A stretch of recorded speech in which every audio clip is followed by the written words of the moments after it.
From the Darkness Cometh the Light, or Struggles for Freedom, by Lucy Ann Delaney. Chapter 5.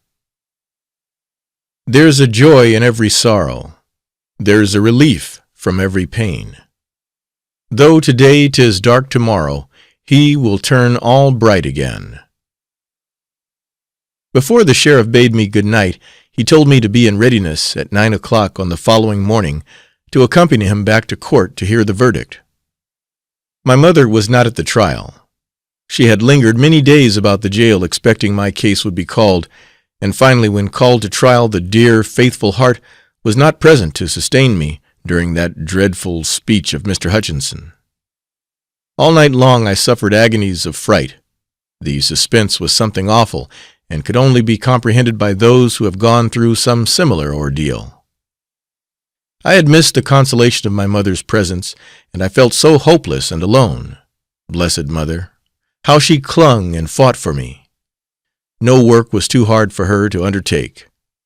Others would have flinched before the obstacles which confronted her, but undauntedly she pursued her way until my freedom was established by every right and without a questioning doubt. On the morning of my return to court, I was utterly unable to help myself. I was so overcome with fright and emotion, with the alternating feelings of despair and hope, that I could not stand still long enough to dress myself. I trembled like an aspen leaf, so I sent a message to Mrs. Lacey to request permission for me to go to her room, that she might assist me in dressing. I had done a great deal of sewing for Mrs. Lacey, for she had showed me much kindness and was a good Christian. She gladly assisted me, and under her willing hands I was soon made ready, and promptly at 9 o'clock the sheriff called and escorted me to the courthouse. On our way thither Judge Bates overtook us. He lived out a short distance in the country and was riding on horseback. He tipped his hat to me as politely as if I were the finest lady in the land, and cried out, "Good morning, Miss Lucy. I suppose you had pleasant dreams last night." He seemed so bright and smiling that I was imbued with renewed hope, and when he addressed the sheriff with "Good morning, sir, I don't suppose the jury was out 20 minutes, were they?" And the sheriff replied, "Oh, no, sir." My heart gave a leap, for I was sure that my fate was decided for weal or woe. I watched the judge until he turned the corner, and desiring to be relieved of suspense from my pent-up anxiety, I eagerly asked the sheriff if I were free, but he gruffly answered that he didn't know. I was sure he did know, but was too mean to tell me. How could he have been so flinty, when he must have seen how worried I was?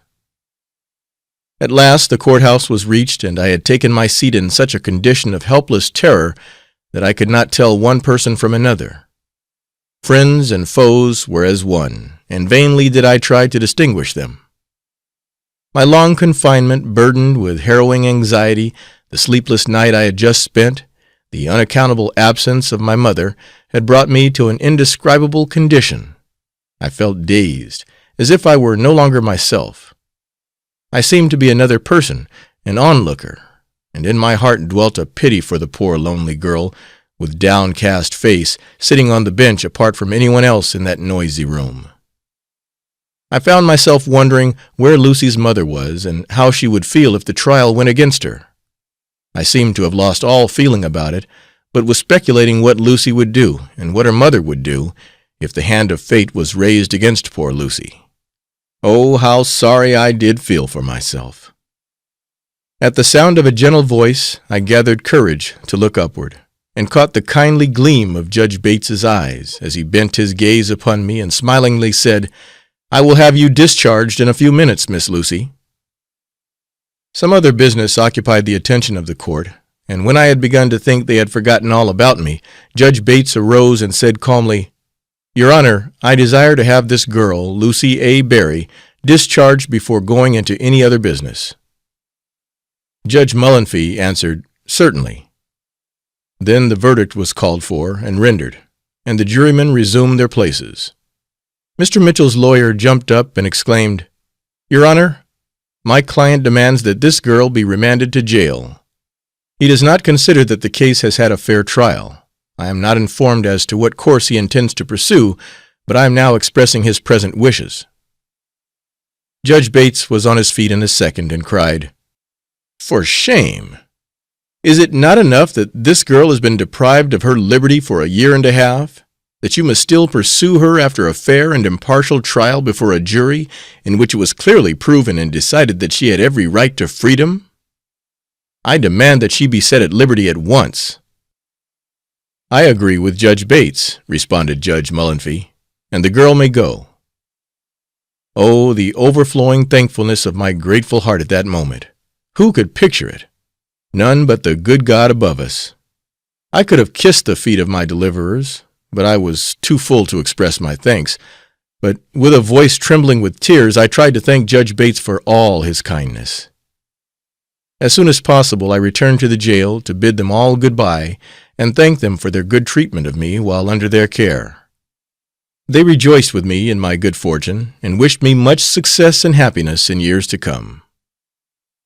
I was much concerned at my mother's prolonged absence, and was deeply anxious to meet her and sob out my joy on her faithful bosom. Surely it was the hands of God which prevented mother's presence at the trial, for, broken down with anxiety and loss of sleep on my account, the revulsion of feeling would have been greater than her overwrought heart could have sustained. As soon as she heard of the result, she hurried to meet me, and hand in hand we gazed into each other's eyes and saw the light of freedom there, and we felt in our hearts that we could with one accord cry out, "Glory to God in the highest, and peace and goodwill towards men."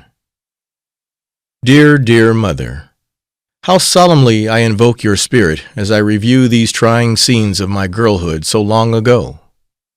Your patient face and neatly dressed figure stands ever in the foreground of that checkered time, a figure showing naught to an onlooker but the commonplace virtues of an honest woman. Never would an ordinary observer connect those virtues with aught of heroism or greatness, but to me they are as bright rays as ever emanated from the lives of the great ones of earth, which are portrayed on historic pages. To me the qualities of her true steadfast heart and noble soul become a constellation, and is tracked in heaven straightway. End of section 5. Recording by James K. White, Chula Vista.